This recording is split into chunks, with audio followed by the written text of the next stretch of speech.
But beekeeping can be very zen, very relaxing, and obviously our environment could really use the help, as well as the monarch butterflies who recently just made the endangered species list. Many of our bumblebees are now extinct.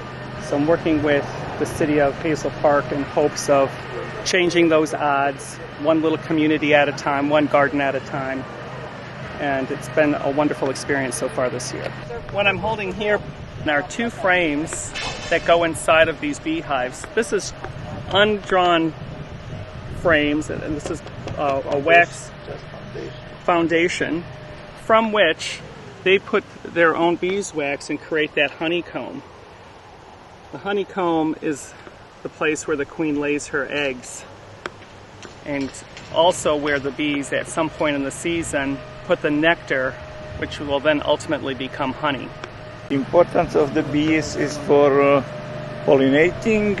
First of all, they are created by God, so they can pollinate every third bite from the food what we eat depends from bees to pollinate. Here is the honey area, and the bees store the honey. In this area they lay eggs, queen lay eggs and make new bees. Those are, you see, sealed bees,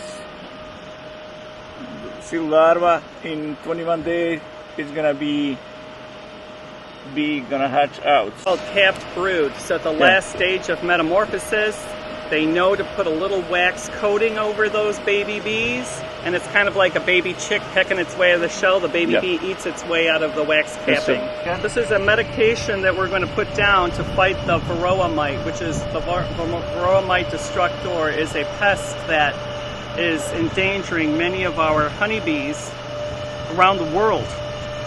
And sadly, we have to put this, it's a natural medication, it's found in nature, it's organic, formic acid, you can find that in roses, rhubarb, and other things, but you need this acid that can get inside of that brood chamber behind that wax capping to help reduce that mite count to keep the bees healthy.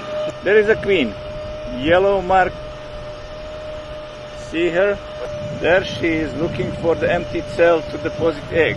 She said in the good day she can deposit up to 2,500 eggs, up to 3,000, but it is very, very rare situation when she can deposit large eggs. Usually she deposits between 1,500 to 2,000 a day.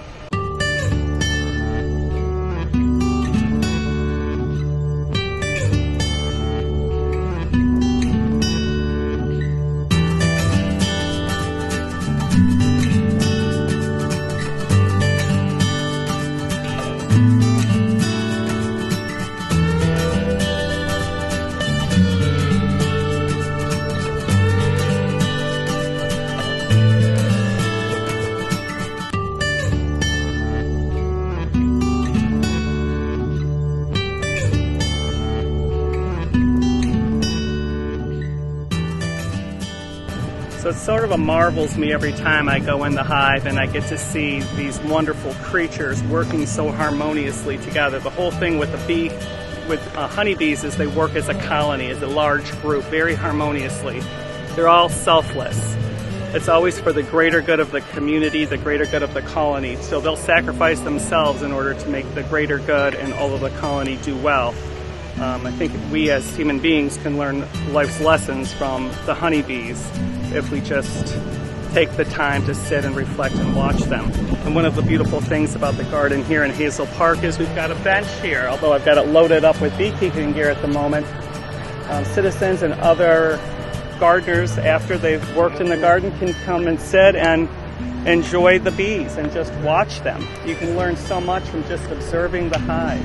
You can eat a little scoop of the raw natural honey if you choose, or we could have this Hazel Park honey on a little tea biscuit and see if you like it.